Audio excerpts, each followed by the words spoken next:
어, 제 사실 어제도 했고 강의 뭐 인터뷰 이런 거 굉장히 많이 하는데 굉장히 오면서 좀 긴장이 됐던 게 뭐냐면 그 첫 번째로는 이 성수동이라고 하는데 아까 우리 기자님도 말씀하셨듯이 하루하루가 바뀌는데 이 강도 높은 데에 대해서 생생하게 얘기를 해줄 수 있을까 이런 이제 고민이 하나 있었고, 두 번째는 성수동이 이게 일반적인 상권, 뒤에서도 말씀을 드릴 텐데 상권 흐름이랑 좀 다르게 몇 가지 좀 다른 특성을 갖고 있는 게 하나가 있고, 그 다음에 이제 세 번째로는 저는 원래 이제 토론 형태로 진행을 하는 줄 알았다가 이제 그 자료가 발표 형태로 얘기를 들어가지고 이제 어제 그저께 급하게 만들었는데, 오시는 분들을 제가 좀 알려달라고 했더니 투자 쪽에서 굉장히 많이 오시더라고요. 그래서 원래 일반적으로 이제 저희가 부동산 회사다 보니까 뭐 리테일을 하고 있지만 성수동 관련해서 얘기할 때 보통 어떤 사람들이 투자를 하고 여기에 왜 자꾸 뭐 이런 얘기들만 하는데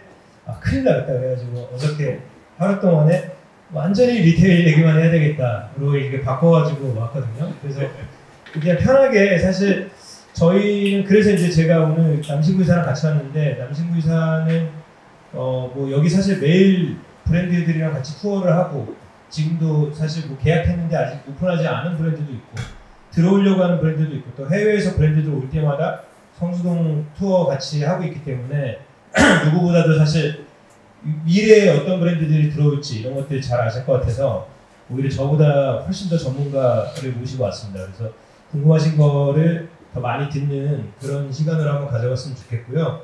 저희 뭐 대부분 다 아실 것 같긴 한데 부동산 컨설팅 회사고 리테일을 좀 많이 해갖고 그래도 저희가 이제 제가 갖고 있는 리테일 팀에 100명 정도가 리테일 쪽 근무를 하고 있는데, 뭐 구체적으로는 여기 나오는 것처럼 제가 뭐 컨설팅 하기도 하고 뭐 개발 프로젝트의 그런 마스터 플랜 같은 거 잡기도 하고, 성수동과 관련된 것들은 아무래도 이제 이런 크로스 보더, 그러니까 해외 브랜드가 한국에 처음 들어올 때, 한국 브랜드가 해외 나갈 때 일을 굉장히 많이 하고 있는데, 지금 현재 있는 애플 스토어들 저희가 이제 다 계약했고, 블루버틀 처음에 한국 들어와서 성수동에 가야 되냐, 뭐 한남동에 가야 되냐, 삼청동에 가야 되냐 할 때는 그때 이제 브라이언 미아 왔을 때 저랑 하루 종일 성수동 같이 돌아다녔던 기억이 나요. 그리고 한참 전이긴 한데 그때 그분들이 브라이언 미안이 블루버틀이 와갖고 성수동에 대해서 막 얘기를 했던 거가 그때는 또 이해를 잘 못했는데 지금 와서 보니까 그렇게 성수동이 그런 매력이나 이런 것들을 갖고 있구나 이런 생각도 또 들고요. 뭐 성수농락 이런 것처럼 저희가 이제 자산 관리하고 있는 프로젝트도 있고, 때에 따라서는 뭐 성수동의 어떤 뭐 땅이나 이런 것들 이제 팔고 사고 하는 그런 매각 기능도 있고요.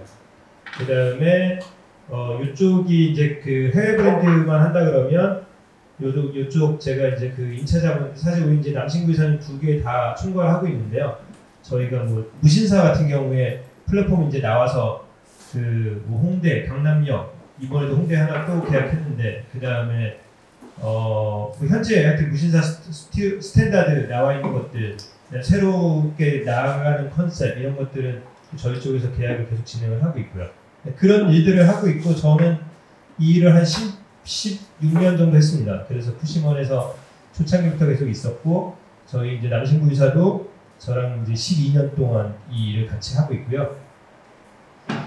성수동에서 했던 것들 뭐 아실만한 프로젝트들 많이 있으실 텐데, 지금 저희 임대 대행하고 있는 거는 네오밸류 신사옥 하고 있는 거 저쪽에 뚝섬역 쪽에 진행하고 있고요.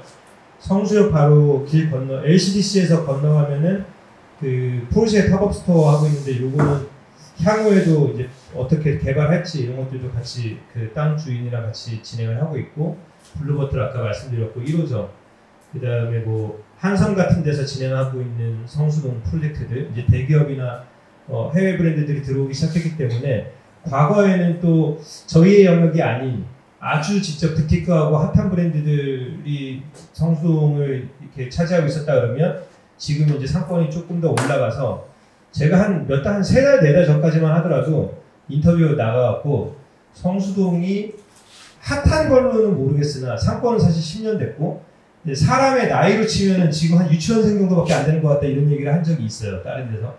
그때 뭐 그 얘기가 사실 지금도 저는 틀리진 않다고 생각합니다. 왜냐면은 그렇게 많은 사람들이 연무장길 하는데 이게 이제 팝업 스토어로 계속 바뀌고 있어서 늘 신선함을 주긴 하지만 아직까지 그 브랜드들이 많이 여기 입점해왔고 이제 일반적인 저희가 보통 서울의 4, 5대 상권이라고 하는 데와 비교하면 브랜드 숫자가 굉장히 적긴 해요. 아직까지도 계속 들어오고 있는데 근데 그럼에도 불구하고 그 성수동이나 이런 것들이 어떤 분들의 입장에서는 또 이런 막 해외 브랜드들 들어오고 하면은 막 너무 식상해지는 거 아니냐 이렇게 또 걱정하시는 분들도 있어요. 그래서 저희가 이제 쿠시먼 같은 데서 항상 하는 얘기는 상권이 얼마나 핫한지랑 상권이 얼마나 또 성숙했느냐라고 하는 건 좀 다른 이슈다. 그래서 앞으로 3년 뒤에 만약에 성수동이 핫함은 잃어버릴 수 있지만 예전에 저희가 가로수길도 한참 막 그 바뀔 때 대기업 브랜드들 글로벌 브랜드들 바뀔 때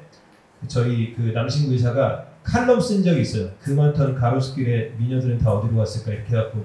근데 성수동 마찬가지로 지금 뭐 최근 몇 년 동안에 우리나라에서 사실 제일 핫한 MZ세대 그 중에서도 제일 이제 트렌디한 분들이 오시는데 그거가 저는 뭐 여기에 무슨 어떤 특정한 상품을 구매하고 이런 목적성이 있다라기보다는 사실 이 상권이 갖고 있는 이 색깔을 자기가 사는 그래서 저는 이미지를 소비하는 층이 나타났다 이렇게 생각을 하고 있습니다. 이 넥스트 세대로 가면서 모든 뭐 지금 오프라인 스토어들도 다 그런 식으로 진행을 하고 있지만 소비자들 자체가 이제 그 상권이라고 하는 것도 여기가 뭐뭐뭐가 있고 뭐 사러 가야 돼 어디 가서 밥 먹고 뭐 이거보다는 그냥 성수동에서 만나자라고 하는 거가 갖고 있는 그 이미지를 소비하는 세대가 나타났다고 생각을 하고 여기 계신 분들은 다 그런 분들이라고 생각을 해서 제가 그 얘기는 이제 그냥 아주 짧게 넘어가도록 하고요. 그래서 뭐 최근에 이제 진행하고 있는 뭐 쿠어 무신사에서 되게 잘 나가던 브랜드인데 밖으로 나오기도 하고 그다음에 뭐 빅토리아 베이커리 지금은 없어졌지만 과거에 초창기에 그 대구에서 올라와갖고 저기 아틀리에 길에 진행했던 그런 프로젝트들도 있었고요. 뭐 너무나 뻔한 얘기인데 성수동 검색어가 미친 듯이 올라가고 있는데 점점 그 폭이 더 늘어나는 것 같아요. 그리고 뭐 저희가 이제 기업체나 뭐 화장품 회사, 지금 F&B 굉장히 한 2,000여 개 브랜드랑 일을 하고 있는 것 같은데 저희 회사 전체적으로는 뭐 운용사도 마찬가지고 이제 그분들이 계속 이제 사실 성수동에 뭔가 찾고자 하는 뭐 1년, 2년째 찾았는데 아직 못 찾았다 뭐 이런 데들도 꽤 있는 것 같고요. 성수동의 오늘 그 주제가 또 과거, 현재, 미래다 보니까 잠깐 그 어떻게 흘러왔는지를 보면은 결국은 2000년대 초반에서 2010년도 사이에 이제 성수동만 유독 갑자기 튀어나온 건 아닌 것 같고 그때 당시에 글로벌 이제 재생이라고 하는 테마가 불었었어요. 그래서 뭐 브루클린부터 시작해서 영국의 베터스 이런 데들이 이런 거죠. 그러니까 제가 봤을 때는 이 핸드폰이라고 하는 거가 갖고 있는 의미가 그 뭐 전 국민이 사진기도 갖고 다니고 전 국민이 뭐 내비게이션도 갖고 다니고 하는데 거기다 이제 한 가지 추가로 덧붙이자라고 하면은 전 국민이 작가가 됐다 이런 생각을 갖고 있어요. 그래서 자기의 어떤 일상 라이프라든가 자기가 쓰는 제품 이런 것들을 다 누군가한테 전달하는 뭐 하다못해 인스타를 안 하더라도 자기 가족들한테라도 찍어갖고 오늘 여기서 이런 거 먹었고 하다 보니까 이제 그 라이프 스타일이 완전히 이제 막 뜨기 시작합니다. 그런 카테고리가.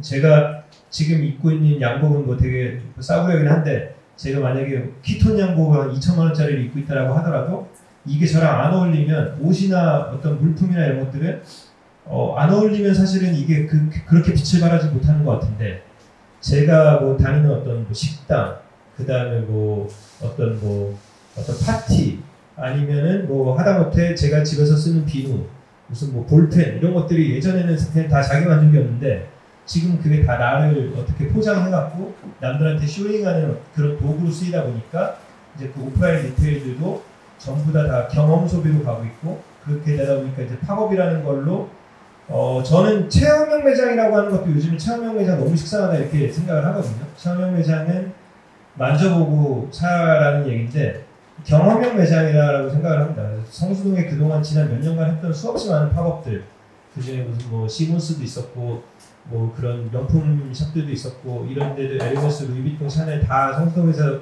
이제 그 팝업할 때 보면은 혹은 뭐 예전에 이제 그 금성오락실 이런 것들 보면은 뭐 방탈출 카페 이런 것들 보면은 이게 뭐 물건을 파는 게 아니고 사실 그 경험을 갖다가 파는 그게 사실은 이 성수동의 이미지를 사기 위해서 온 사람들과 너무 매칭이 잘 되는 거죠. 그래서 그 브랜드들은 그분들을 잡으려고 하는 건데 그분들은 물건을 갖다 놓고 홍보를 해갖고 잡히는 분들이 아니다 보니까 경험형 매장으로 계속 이제 그 발전해 온 그런 사례라고 볼 수 있을 것 같아요. 그래서 이런 것들이 한국의 성수동뿐만 아니고 성수동이 갖고 있는 과거 이제 중공업지대가 리테일로 바뀌었고 여기가 창고였는데 리테일이고 정류소였는데 리테일이고 이런 것들이 사실 전 세계에서 공통적으로 다 일어나는 그러니까 스토리를 만드는 거가 정말 힘든데 그냥 사실 스토리가 있는 거죠. 원래 스토리를 사는 거죠.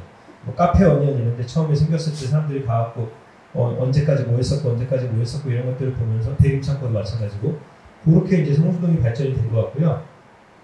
성수동이 뭐 일반적으로 저희가 홍대, 가로수길, 명동 이런 데랑 아주 크게 다르게 발전하고 있는 부분 그래서 저희도 사실 계속 연구를 하고 있는 부분이 몇 가지가 있습니다. 첫 번째는 일반적으로 보통 거리가 발전을 하고 그게 뜨면은 가로수길처럼 포화가 되거나 임대료가 너무 오르면은 뒷길로 가고 그래서 세로수길을 하고 이런 형태로 이렇게 선부터 시작하는 경우가 많은데 성수동은 뒤에서도 이제 보시면 아시겠지만 다 점점으로 시작이 되었고 사실 어디가 성수동이야 라고 하는 거를 설명하는 것도 되게 힘들어요. 외국 사람들한테. 성수동 어디가 성수동 저쪽에 무슨 아틀리에도 성수동이고 성수 2길도 성수동이고 그래서 요것도 되게 사실 한 가지 특징이고요.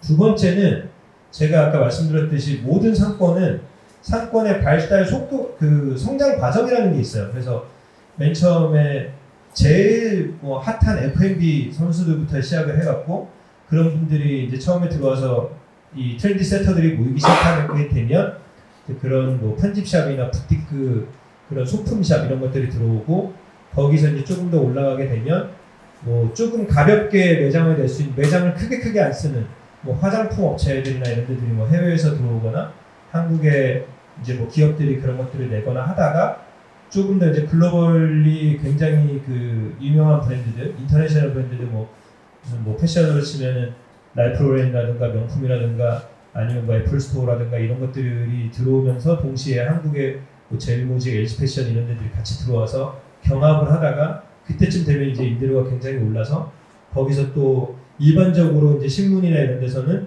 상권이 또 막 식상해졌다 이렇게 얘기를 하고 그분들이 또 떠나고 F&B 떠나고 이렇게 다시 또 쇠락하고 다시 출발하고 이렇게 정해져 있거든요. 그래서 보통은 처음에 들어왔던 이제 그 아주 트렌디했던 그 컨텐츠들은 그 다음에 들어오시는 분들한테 사실 밀리고 합병되고 이렇게 돼서 뭐 3개, 4개의 건물 전체를 다 임대해갖고 H&M이 들어오고 막 이런 것들이 이제 일반적인데 성수동 이게 워낙 넓고 점으로 분산이 되다 보니까 동시다발적으로 그런 데들이 이루어지고 있어요. 물론 성수동도 그 순서는 어느 정도 지켜지고 있다고 생각을 합니다. 그래서 뭐 예전에 이제 그 브랜드들이 들어왔을 때나 지금의 뭐 디올이 지금 성수동에서 어쨌든 계속 실험을 하고 있고 아직도 팝업으로 진행을 하고 있긴 하지만 그 다음에 또 다른 명품들도 성수동에서 팝업이나 이런 것들을 장기 팝업 옛날 루이비통 했던 거 말고 뭐 2년 3년씩 팝업을 하려고 준비를 하고 있고 그 다음에 뭐 아모레나 이런 데서 더 내려고 하고 있고 아까 한섬 같은 데들이 들어왔고 이런 것들이 의미하는 바가 있긴 있는데 그렇다고 해서 과거에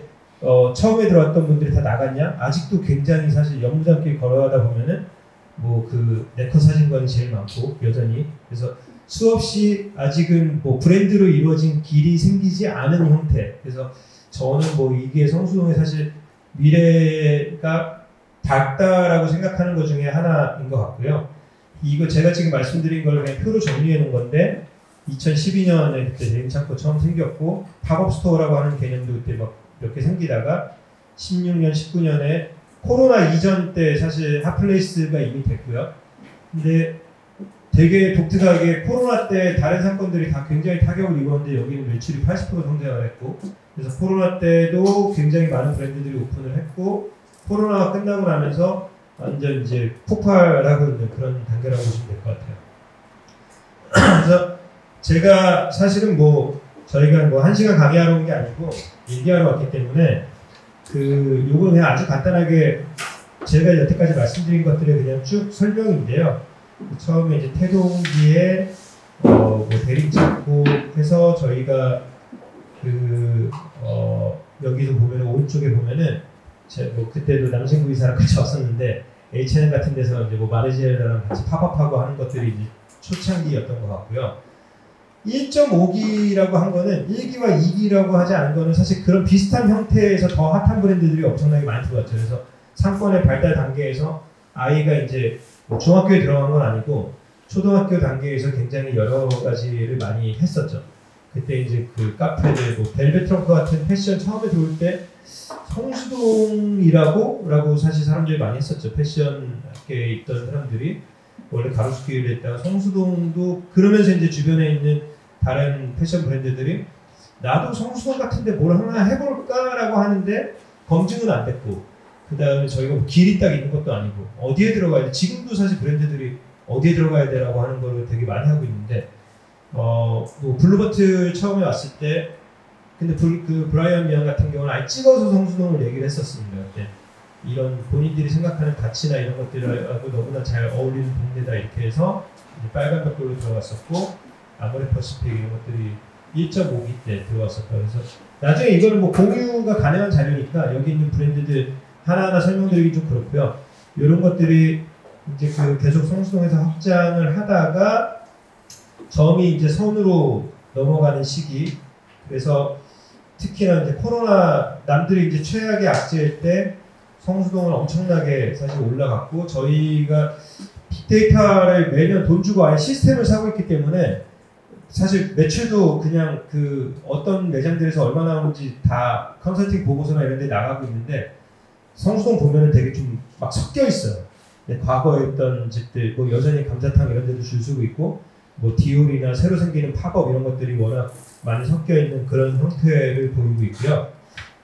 그래서 사실은 여기부터는 이제 뭐 조금 아시는 내용도 있고 모르시는 내용도 있을 텐데 제가 아까 말씀드렸잖아요. 그 처음에 그런 F&B나 이런 것들이 들어간 다음에 해외에서 진출할 때 사실은 화장품이나 이런 데들이 먼저 진출하는 이유는 일반적으로 그 임대료 수준이 그 명품 이런 데들은 막 1억씩 내야 되고 여기는 그 되게 작기 때문에 어쨌든 뭐 이솝이나 르라보 같은 데들이 연무장길 초입 쪽에 진입을 했고 디올에서 안쪽에 이제 그 장기 팝업 진행을 했었고요.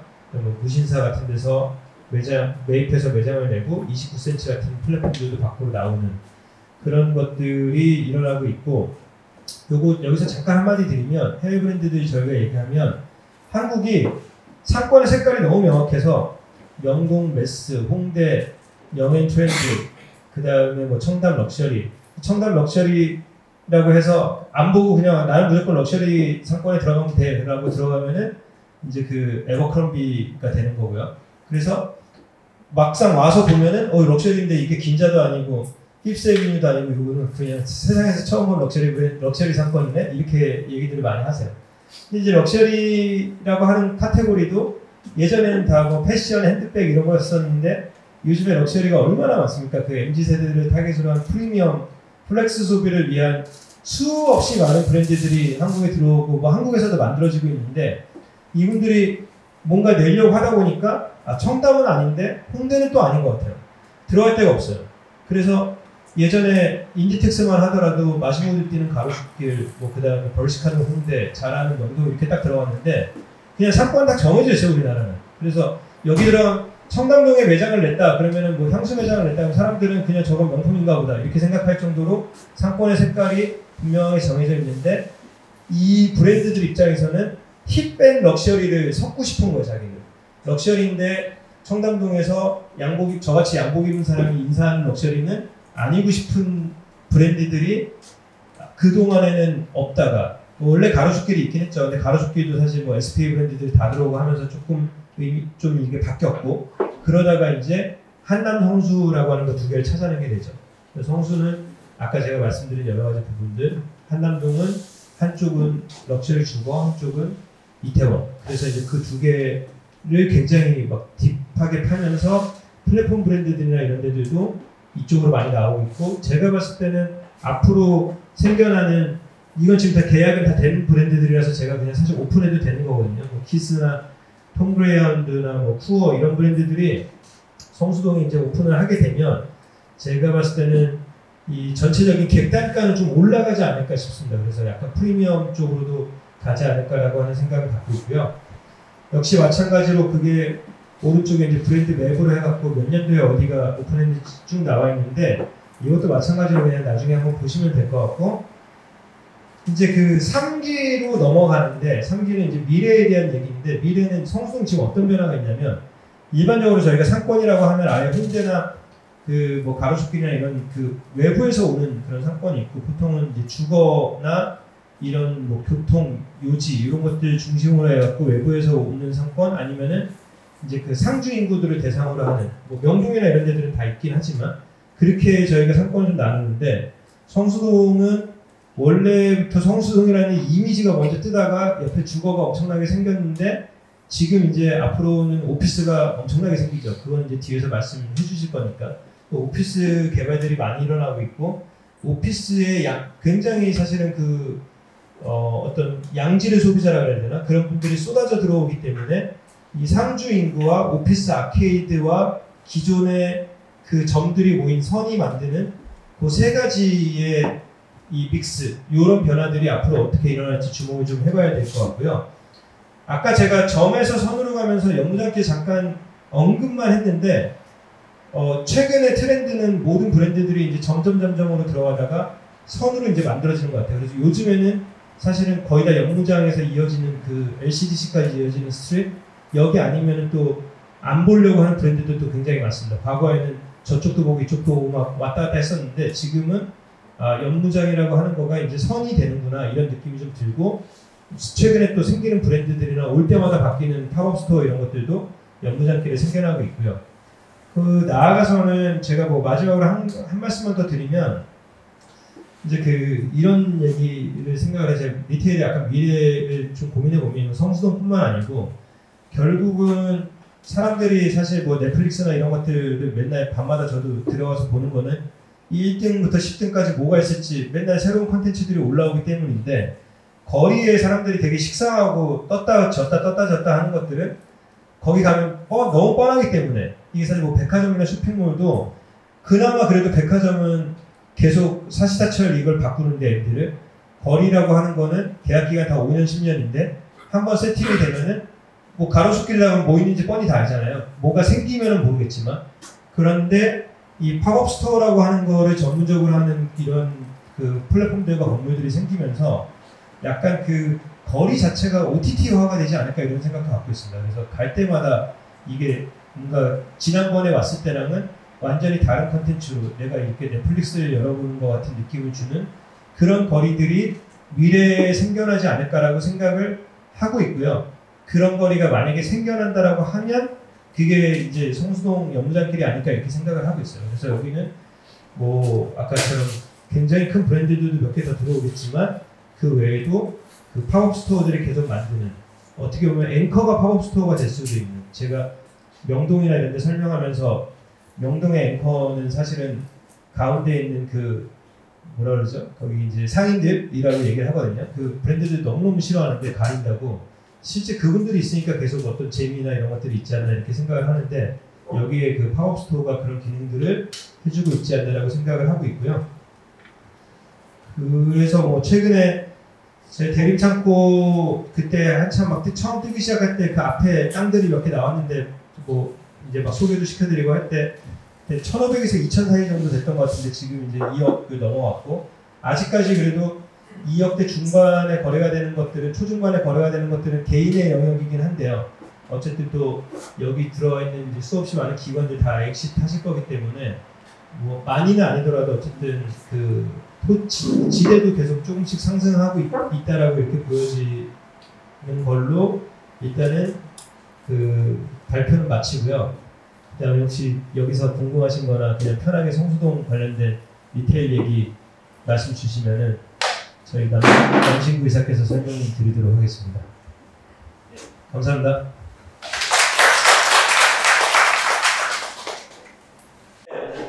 네, 연무장길 얘기로 말씀하셨는데 서울숲 쪽 상권이 되게 크잖아요. 그쪽은 뭐 어떤 변화가 있나요?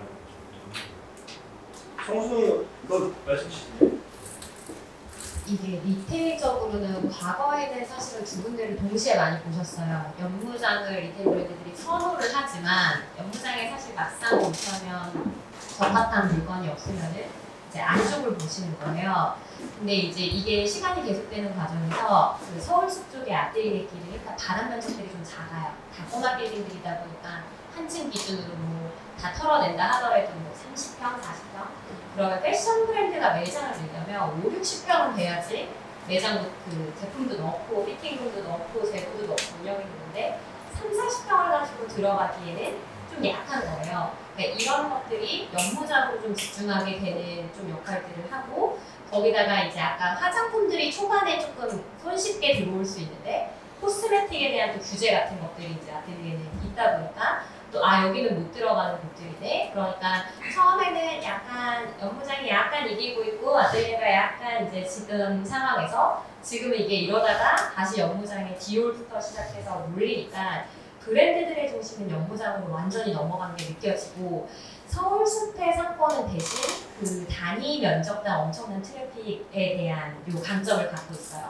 날씨가 좋으면 서울숲을 찾아오니까 서울숲을 앵커로 찾아오는 트래픽을 완전히 흡수하다 보니까 여기는 개인 브랜드들은 여전히 조금 선호를 하고 연무장은 지금 전쟁터가 됐다라고 하면 그리고 팝업 브랜드들은 그 연무장만큼이나 또 그 서울숲에 대한 곳을 날씨 좋은 것을 이제 하다 보니까 앞으로의 방향은 약간 연무장에 좀 더 기업화 이런 추세가 있다라고 하면 아뜰리에는 조금 진짜 약간 개인들이 모여있는 소모의 느낌으로 유지되면서 가지 않을까 이렇게 보고 있습니다.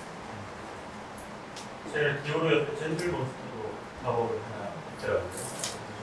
재밌게 봤는데 그건 어떤?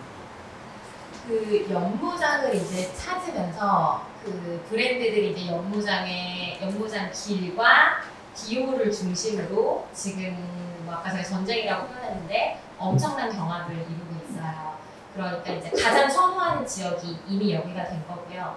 여기에 플레이어들이 말씀하신 젠틀몬스터도 있는 거고 아직 계약을 못해서 좀 저희가 같이 움직이고는 있는데 이제 코스메틱 브랜드들도 일부 있는 거고 그 당시에 저희가 이제 계약했다고 투어는 이제 저희가 하기는 했는데 투어하는 브랜드도 있는 거고 그래서 요 특징 등을 보시면요 완전히 대기업보다는 매출 파워에 대한 자신감이 있는 MZ 세대들이 좋아하는 브랜드들이 이제 여기를 찾고 있고 모여들고 있고 저희가 이제 1층 기준으로 임대료를 막 환산을 해요. 뭐 이제 이거는 이제 상층부랑 1층 리테일 너무 다르다 보니까 그러면은 1층 기준으로 임대료 환산을 했을 때 과거에 연무장은 사실 20만 원 안 되는 것들도 많았어요. 막 10만 원대, 20만 원대로 그게 개인 F&B가 충분히 영업을 하실 수 있을 만한 금액이었다면 지금 딱 그 젠몬이 이제 경합을 붙던 시점을 기점으로 엄청나게 임대료가 상승하고 있는 걸 느끼고 있어요. 그 과정에서는 권리금이 좀 정리되면서 임대료에 이제 권리가 묻는 현상들도 좀 나타나고 있고 젠틀몬스터, 아까 투어 이런 화장품 브랜드들이 막 경합을 하다 보니까 막 2천, 3천부터 시작해서 4천, 5천 임대료가 막 올라가는 거예요. 근데 그들도 요 자리를 놓치면 연무장 안에 지금 영도 안 된 거 뭐 이것저것 했을 때 나올 만한 게 없다 보니까 급상승을 하고 있고 저희가 체감적으로 느끼기에는 한 2배 정도는 지금 가파르게 몇 달 사이에 올라가고 있지 않나 뭐 이런 포인트들이 사실